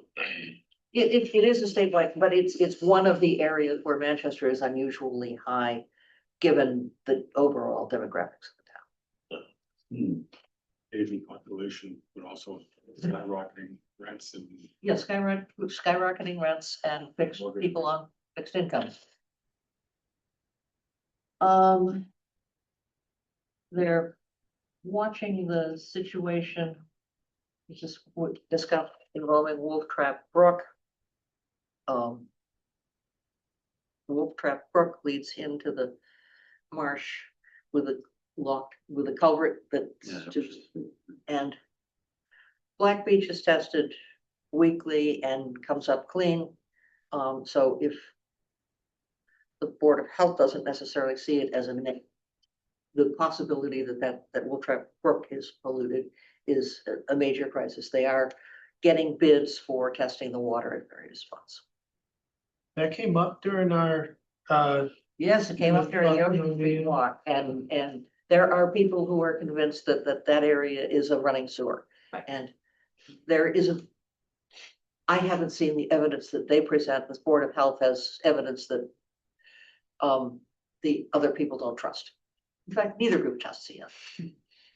Preston O'Neill just mentioned that through their site analysis, they identified that the invert of the culvert is limiting the ability for the marsh to properly flush in and out. Yes. In that, they said it's possible that another or the source of some of those results of E. coli could be just natural, wildlife. Yep. That isn't properly flushing in and out Yep. because of the culvert. So it could be a number of things. It would be a good idea. It would be interesting to find some way to get the two groups together to actually talk about what they're measuring and Something productive. because having, I assume it's the stream team and the Board of Health having a fight is not gonna help the town. Truth is, This time, the Finance Committee actually didn't meet. It wasn't that I just forgot to look at my notes. That's it for me. great, thank you, Ann. Kathy, what's up? Not much, but I'm just trying to keep monitoring what's going on with Bike and Ped. They're kind of monitoring the potential changes in state law regarding e-bikes and mobility, micro mobility devices or whatever they're calling them. So they're trying to communicate more around safety through the schools, the newsletters going through the schools and stuff like that. But that it feels like something's going to break there at a state level. So they're keeping their eye on that. And I know they're working closely with the police department. I have nothing else from Bike and Ped or downtown. Okay. And a couple of things, Council on Aging, today, the Cape Ann Community Foundation was here and awarded a check to the Friends of the Council on Aging for $1,500. It was a grant which the Council on Aging applied for. There were like 30-something applicants, and they were one of 7 that was awarded money. So there was a photo op with a big check that several folks had in front of them. And the money is earmarked for coffee. But they felt that was a meritorious objective because it does facilitate sociability and people getting out, etc. They want to take care of the tea drinkers too, I hope. Well, yes, as a matter of fact, tea I know is on the agenda as well. So kudos to them for their application working out. The Historic District Commission met on Thursday. They're still pushing around this demo delay program that they may or may not pursue. It depends upon what they learn. They did know that over the past 30 years, there have been 240 demolition permits that have been issued. Now, that doesn't necessarily mean anything because it depends what they knock down. And they have to research that. And that's takes a little bit of work. I mean, you know what's there now, but you don't know what was there. And it may be that there will be very few structures that would be worth pursuing, but they're starting to look at these 240 or 50 demolition permits and see what's behind that. And they'll know more perhaps next month or so. In surrounding towns, the number of demo delays that have been pursued are pretty small, like 1 or 2 a year tops. And maybe a quarter of them are successful or something, but in reading down maybe, I don't know, a dozen communities, there weren't more than 2 or 3 that actually, where the demo delay did something. So DPW, I'm chatting with them, they're still kind of on top of things. They're just pushing along things with regard to all of these capital projects, the culvert, the rotunda, PFAS. Chuck has speculative starting dates. I'm not going to deal with any of them because they're all speculative, so I'm not saying anything. All right, that reminds me, the Facilities Planning Committee is now changed to meet on Wednesday evenings at 7 o'clock. So we're going to be doing bi-weekly meetings, and the first one is this Wednesday night. Okay. Well, all those projects are moving along appropriately. So I'm not sure exactly when anything will start. It's kind of still a little speculative at this point. And the library, they met this past week, but there's nothing to report. It was pretty much standard stuff on their agenda. And that's it for me. Tony. Oh, we got the consent agenda. Just the minutes. Right. Is there any discussion? I move that the board approve the consent agenda. Second, Any further discussion? Jeff, Yes. Brian, Yes. Ann, Yes. Kathy, yes. John, yes. Great. And Tony, Just some important dates. June 22nd, we have our retreat at the Chatter House. July 9th, we'll be doing a joint meeting with the Finance Committee for our year-end transfers. July 20th, our second meeting in July, that'll also include the public hearing for the water sewer rates. You mentioned a lot of the public meetings at the beginning of tonight's meeting. We are still in the process of union contract, employee contract negotiations. We mentioned earlier about the SLV application to the Conservation Committee, so we had a call with legal counsel and the chair of the Conservation Commission just to ensure that we have all of our process items covered on Friday. Committee appointments, it's the end, committee appointment interviews have taken up a decent amount of time. It's the end of the fiscal year, so our finance department and each individual department is working on wrapping up their budgets. As we met, the BRIC grant, I don't know if that had come up at our last meeting. I'm losing track of time, but we got notified through MEMA that FEMA had approved our request for an extension until August 1st of 2028. We're now awaiting the contract language so we can officially sign that and it become official. Our next steps there are really to push the permitting at the state level, and if all goes well, hopefully we can procure that project later this summer for this winter construction. If that doesn't work out, we have the following winter season. See, a lot of 4th of July preparations. Cheryl and public safety are doing a really good job of staying coordinated and working on all of the preparation for the parade and the fireworks, advocating out there for fundraising as well. Change of the season, so beach staff are coming on board, and we're open on weekends and now accepting credit cards at the beach. That is new this year. And summer programs are starting up as well. Parking enforcement is in full swing. Let's see. Land use, the COMCOM specifically, as well as the SLV application, have 4 other filings this past month, so their work is starting to pick up significantly. The planning board's public forum on the housing production plan is this week. And they're working on potential zoning articles for the fall town meeting as well. Let's see.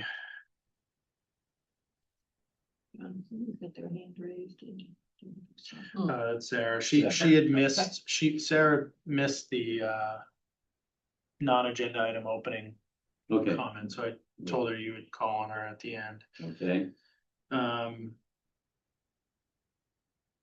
The DLS study for the financial management review, we just got an email today that they need to postpone the schedule on that, so I'll reach out to Ann and John on the new schedule. At department head meeting, Sue gave us an update on 13 different grants, whether it be ones that we've are in the process of closing or waiting to hear from.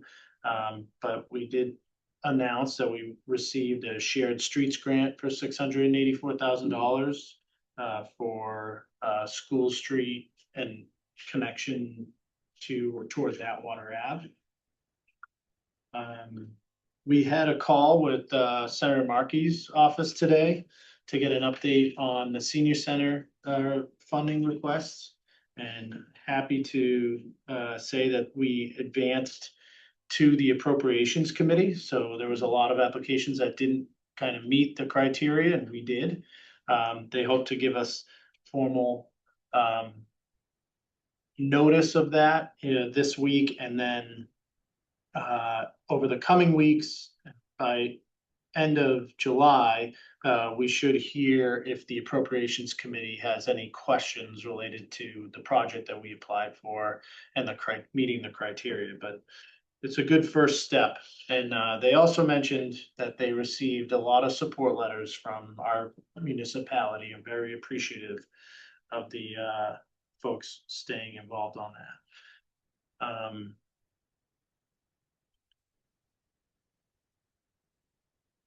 And then, as you mentioned, some of the DPW, we're talking about, as we are somewhat approaching the final phase of water meter installations and really pushing out notice to folks that haven't had their meters changed out yet, making sure that we get that done and put some pressure on the remaining amount of residents that need those meters.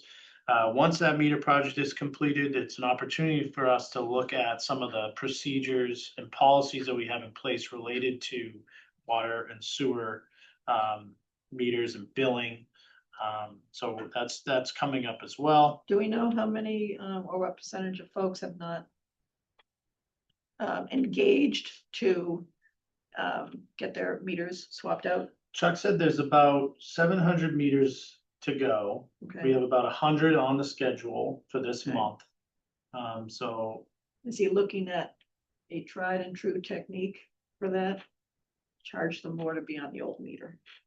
yes, well, certainly we have to have some justification for the Right. fee. If you don't, we want to get everybody switched over. Right. If you don't, then we could charge, some sort of administrative element Exactly. of having to actually go out and read the That's meter. exactly my point. Um, Because it always costs more to keep two systems up and running. Mhm. So the way to nudge people off is sometimes The other they thing have to is, cover the cost of the service.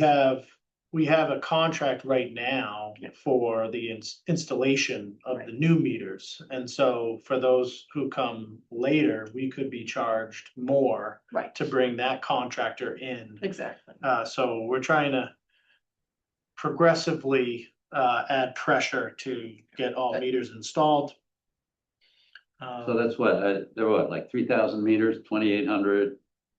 I think something, I'm just looking 700, we're 80% of the way. Yeah, we've got a lot done, a 80%. lot of it done, and It's always the last few though that. Point of diminishing returns here in the last Yeah, 10. and sometimes it's very expensive to keep that service up and running. Those on the new system, our DPW has been able to stop significant leaks that have been notified through the system. So, and I would like to get some information. How many people have they contacted because of the system? Yeah, I would like to know that. yep, it's a success story.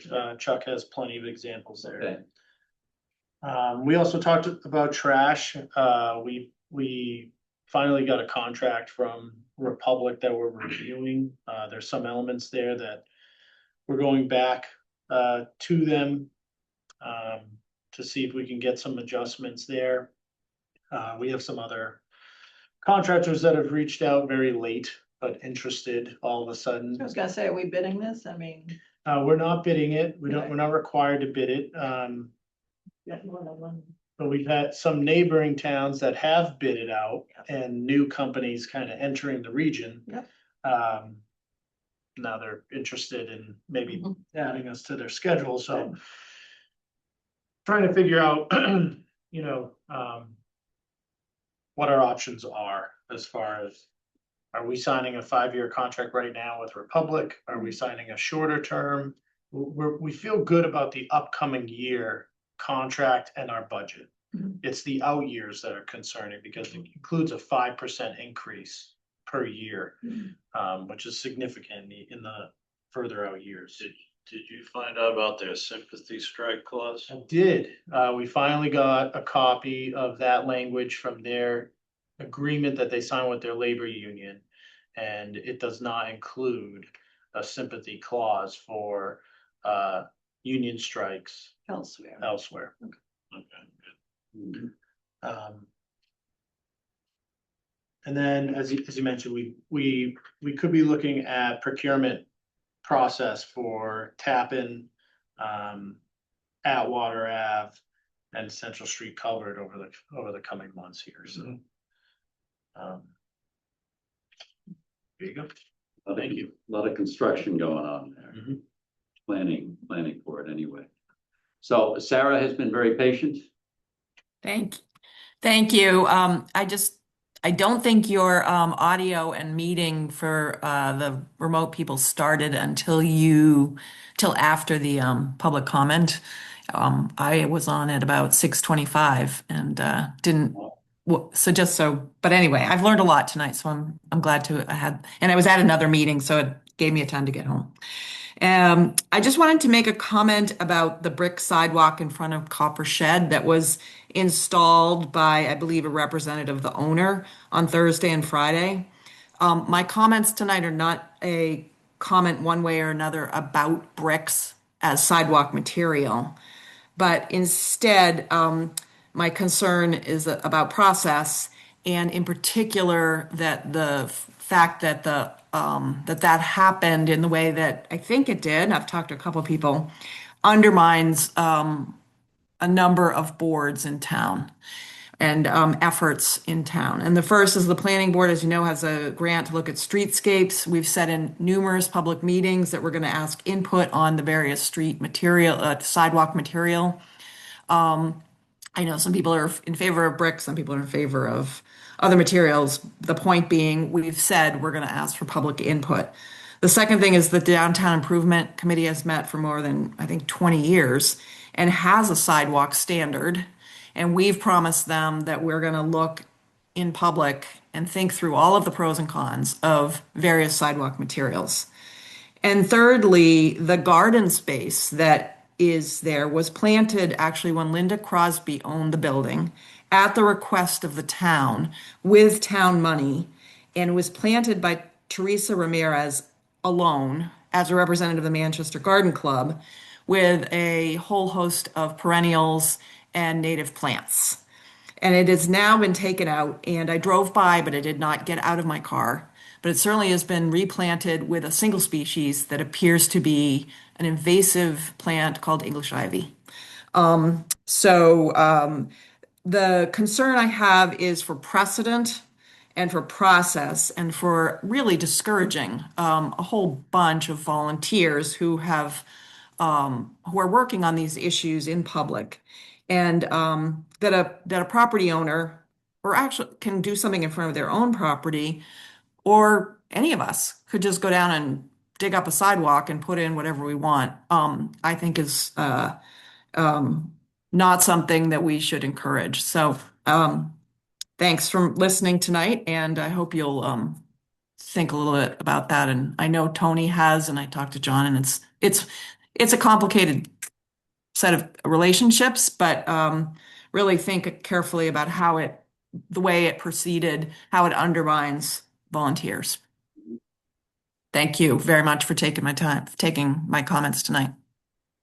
Thank you, Sarah. Okay. Questions? Comments? A motion? Motion to adjourn. That's the motion on board? I guess. Second. Okay.